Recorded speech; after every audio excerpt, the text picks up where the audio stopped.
Nessa girl, it troubles me to say that I honestly have to be one of the most aloof, one of the most naive 41-year-olds walking the planet because for whatever reason, I never thought the Diddy thing was going to get to a criminal charge place. I thought it was going to be all civil charges, a couple of lawsuits. He was going to disappear into obscurity, forever having his reputation tarnished, and that was going to be the end of it. But child, this thing got me over here singing, silly of me to think that he was going to escape during prison time. Want to talk about it? Here you go.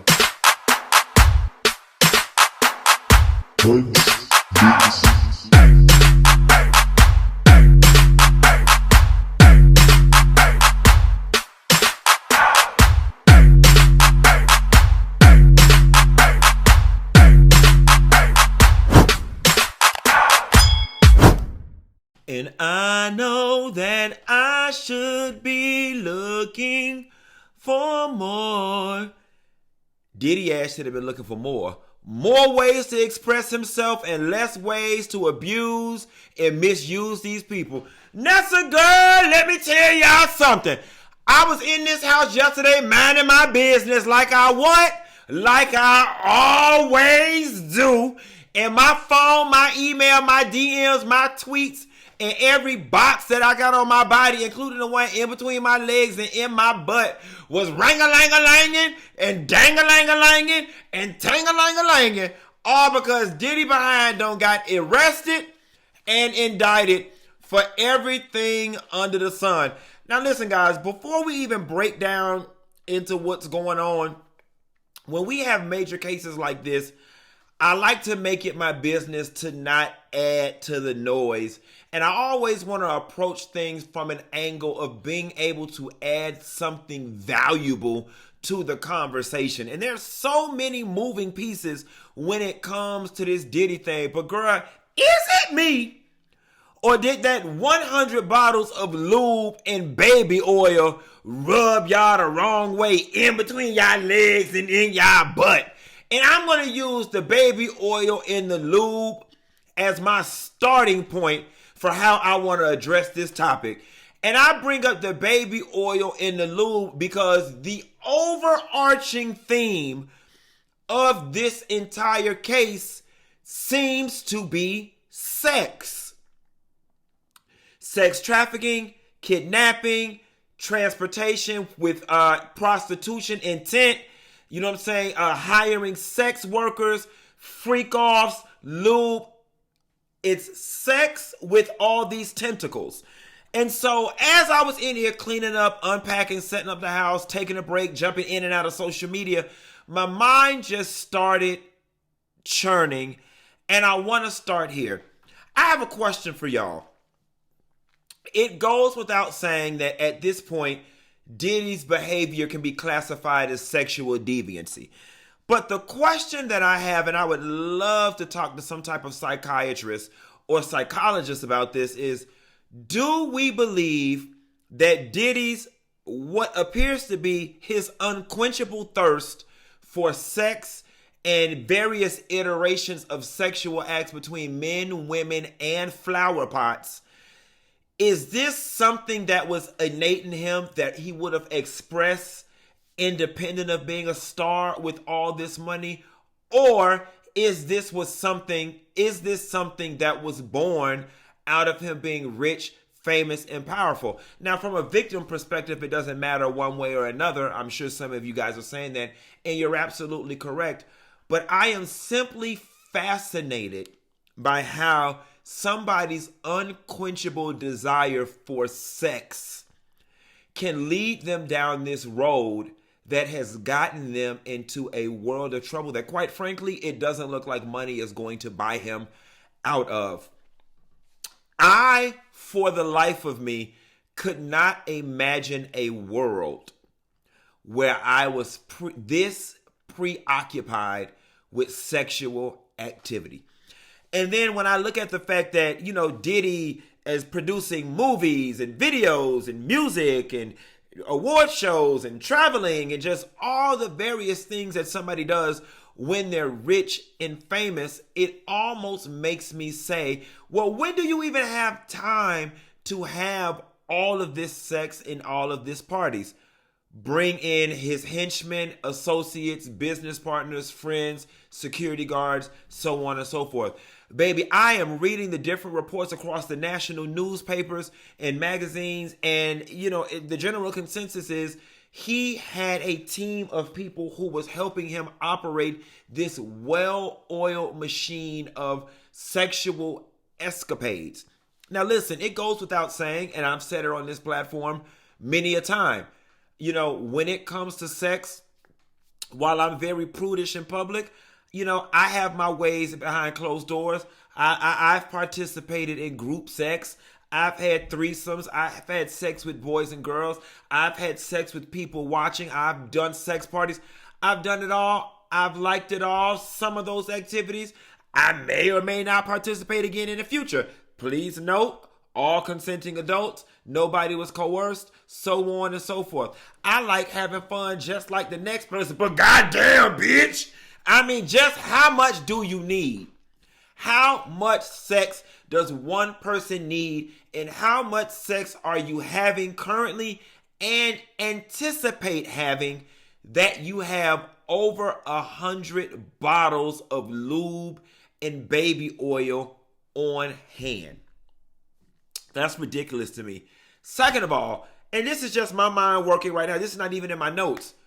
How do parents may want to believe that they've got things locked away from their children, but children roam houses. How do you explain to your children, or do your children have any inclination as to why mommy and daddy, or daddy in this situation, has so many bottles of baby oil and lubricant tucked away in a box in an attic, so on and so forth? When I tell y'all, they said these people found some of everything, and each moment I got ready to get in front of this camera to talk to y'all, different new elements of surprise have come to the forefront, stalling me from being able to do the video, but we're going to talk about some of it. So, just so we're clear, Combs was arrested on 1 count of sex trafficking, 1 count of racketeering, and 1 count of transportation to engage in prostitution. As of right now, those are the 3 things that he's been arrested on. And here is what we know from watching Law and Order, and here is what we know from dealing with the feds. The feds do not come out and get you unless they already have a case. That's why their conviction rate is so high, and that's why you got to serve so much of your time. The federal government do not come get you unless they know they got a case. Long story short, Nessagura, his ass going to jail, okay? Puff Daddy is going to jail. And it's one of those situations. Now, when you read what he did to Cassie, and when you read all of the different celebrities that have come forward, so on and so forth, you honestly, I would have thought that there would have been a whole 17-page manifesto of charges. But I guess those who are responsible for prosecuting his crimes, and we've watched enough Law and Order to know, they ain't got to get him on everything. There was a directive that said, get him on whatever you can, okay? Get him on whatever you can. And that's what they did. I wouldn't even be surprised. I would not even be surprised if the thing that they got him on only involves one person.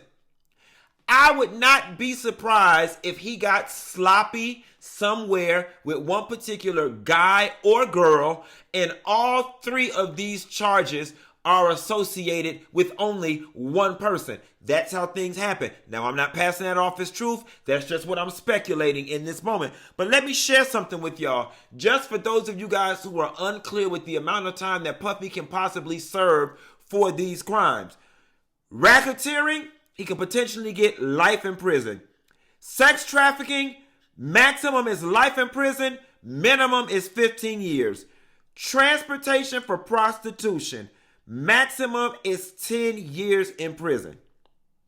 That being said, guys, if at a minimum, if Puffy gets charged on the sex trafficking charge alone, he's doing a minimum of 15 years.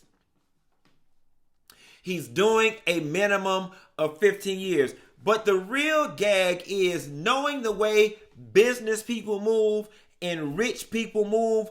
I am willing to assure you that they've got more evidence that falls in the racketeering category than they do the other. Racketeering is what rich people do.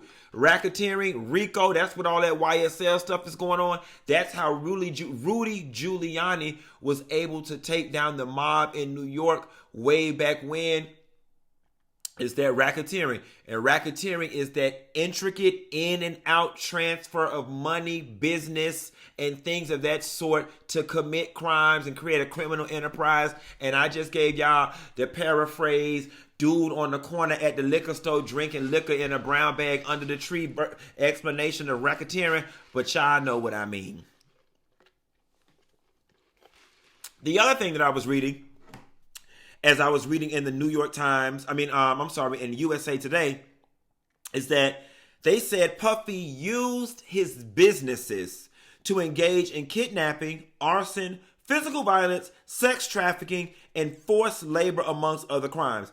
He manipulated women to participate in highly orchestrated sexual performances and activities with male commercial sex workers. To ensure their participation, Combs would distribute drugs like ketamine, ecstasy, gamma hydroxybutyrate, better known as GHB, and control their careers or leverage his money, threatening to cut off financial support and using intimidation and violence. And while we're speaking on drugs, it's also being reported that Sean Diddy Combs had pink powder that may have been ecstasy in his hotel room when he was arrested yesterday, the prosecutor say. Now that pink powder, y'all, that's Tootsie. Hey, little funky, why Tootsie? Pink powder is Tootsie. It's ecstasy mixed with ketamine, and it might be mixed with something else. Don't get me wrong, because I ain't in them streets on that Tootsie. I ain't even mess with that Tootsie. But they doing that Tootsie. It's the new thing that's out. It's that pink powder. They saying that when they arrested him yesterday, they found him with some Tootsie. Not to be confused with pussy. They found him with some Tootsie down to his hotel room. Now, Diddy, this Tootsie is the least of what the people worrying about, because somebody also said, another legal analyst also said, the packages that Diddy was found on Diddy is the least of their concerns. That basically he is being indicted and in trouble right now over a larger sex trafficking operation. They really ain't looking for that little piece of Tootsie. They might even throw that Tootsie in the garbage or put it in their pocket and take it home and do it later.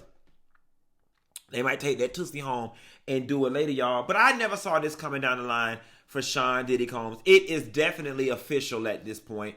If any of us did not think Diddy was done, it's definitely over now. And here's the scary thing. When you start talking federal indictments, this means they have already spoke to colleagues, associates, former employers, romantic partners, so on and so forth, and gotten them to corroborate a lot of these stories. I am less interested at this point in Diddy going to jail because he's going. And I am more interested in who are the people that the feds were able to turn into witnesses during their case. Trust and believe, while we have been hit with the high-level macro details of what's been going on, it's the stuff in the weeds and the minutia that I'm interested in. Because, baby, as this court trial is underway and it plays out, we are going to be hearing from some of everybody. Let me tell you something. I was just about to say, if you are closely related to Diddy in the business or social fashion, you may want to distance yourself from him, but it's probably already too late for that. We saw Stevie J most recently on the beach with Diddy, and I can completely understand somebody wanting to stick by their homeboy, and I can understand being by your friends and your family members when they're going through a tough time or going through a legal situation, but I just don't think it was a good look for Stevie J and the like. I don't think anybody who's got a life worth living and a career that they want should be anywhere near Diddy. I don't want your phone numbers on their T-Mobile bill. I don't want my email address showing up in his email box across the last 2 to 3 years. It's just not a good look for Diddy. Quiet as it's kept, y'all. I'm too scared to even go to the down to the bar and drink me some Ciroc, because I'm scared somebody might lay it low and spread it wide without my permission, all between my legs and in my butt, down to the hotel. They beat me up when I come to and try to leave. That ain't what we here for. Give me some Gamma Butahydrate, whatever the hell it said he was giving the damn people. I'm sorry. And this is why I need to get a psychiatrist and a psychologist on the line. And if there are any of y'all in the funky bunch that fit the bill, please email me. I'd like to talk to you. I want to understand the psychology of the person. I want to understand the psychology of the person who has enough status, clout, influence, money, and access to basically walk up to women, men, or flower pots and say, hey, how you doing? I'm interested in having a sex party tonight at my house at 12 o'clock. Are you and your homegirls down? If so, call this number and come over. All of the things that Diddy was doing in these freak-offs, he could do with willing and consenting adults. Ask me how I know, because I've done it. That's how I know. Ask me again how I know, because I've done it. Okay? Not walked up to random people, but I've participated in it. It's not that hard to find a sex party. It's not that hard to find a swingers party or a swingers club. It's not that hard to find a niched sex party. It's not hard to find a sex party where people do drugs. And it might be new to some of y'all, and some of y'all out there might be prudes and say, me, we, and them need Jesus. But it's not that doggone hard. And quiet as it's kept, all you do is build you a small little roster of people who like to do that type of stuff. And y'all just have weekly or monthly or bi-weekly consensual sex parties. It really is that simple. Me and my girl like to get down and freak. We know a couple people that like to do it. My homeboy Tony and his girl like to freak. They know a couple people that like to do it. And each of those people have each person that come invite somebody. Before you know it, you got a room full of 40, 50 people freaking off all night long. And everybody is consenting. Everybody's doing the agreed upon drugs. Nobody's being sex trafficked, kidnapped. But that's too much like right. And the psychological piece that I'm most interested in is that power dynamic piece. You know, that piece about rape, where they say rape is not about sex, it's about power. Reference one of my previous videos where I mentioned that guys like Jeffrey Epstein and the Donald Trumps and the P. Diddy's and even the Bill Cosby's at a certain point, I think that they get rich and they get so much access to punani that having sex the traditional and consensual way is no longer sexually appealing to them. It's like been there, done that. I've had so much sex that this is no longer getting me off. So now I need to get off on something else. And maybe it's the having sex with people against their will. Or maybe it's coercing the little lamb into having sex with the big bad wolf is now the new thing that gets them off. Or it's the control thing. Having you in there for 2 and 3 days, drugged up, doing whatever I want to do to you in between your legs and in your butt, while that sweat dripping all over my body, sweat dripping all over my body, sex dripping all over. Maybe that's what it is. But you see where that stuff gets you? You see where that stuff gets you. And I'm going to tell y'all something. Back in the day when I used to participate in the Itchy Gitchy Yah, and all of this was before I became Funky Dineva. All of this is before I became recognizable by members of the general public, of course, because obviously after you attain a certain level of popularity, you can't do those things anymore. And I'm going to be very honest with you. Being transparent and telling some of my business, I am definitely glad that my party days and the sexual, I don't know if maybe I write it off to being young because I didn't have no influence and I damn sure didn't have no money way back when I was swinging from chandeliers with 20 and 30 people in the room. But I will say, as time went on, I found my sexual appetite for those types of things becoming more voracious and more voracious, and taking things to the next level, the next level, next level. And I'm glad that there was something in my life that came along and caused me to just have to stop and go back to traditional ways of getting off, because there is no telling without any stopping mechanisms where one's mind can go when you start experiencing the euphoric pleasure of having all of these multiple configurations of sex. And not excusing anyone's bad behavior, but I definitely think sex, the biology of sex, the hormonal release of sex, the pleasure principle of sex, the way your mind is clouded and baffled and bamboozled when it comes to all things sex and hormones. I definitely think that all of that can cause one to keep going and going and going and going if they're not careful.